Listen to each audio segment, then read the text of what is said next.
Hey guys, got this key here. It's an ILCO EH3. This one just happens to be for a Toyota. I'm going to show you really quick how to open the head and access the board and the battery. You can see here it contains a replaceable battery. You just need a little flathead, and all you're going to do is this seam right here on both sides.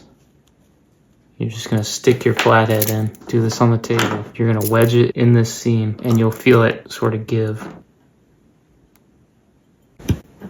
I don't know if you can hear that, but there's like a little click pop. Okay, and then this slides open. Then you have this little tab here. You pull this little cover off. It's like a little seal cap. And then you can just tip the board out like this.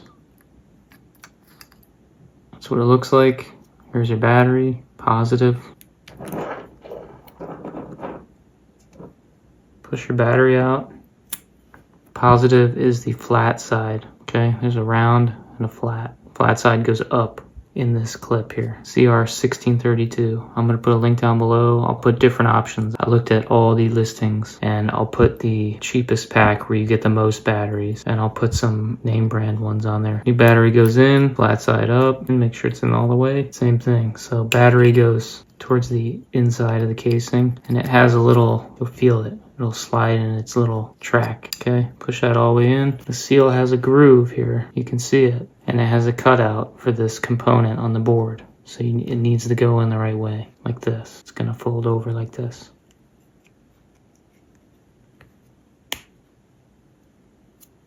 Just slide the key back on.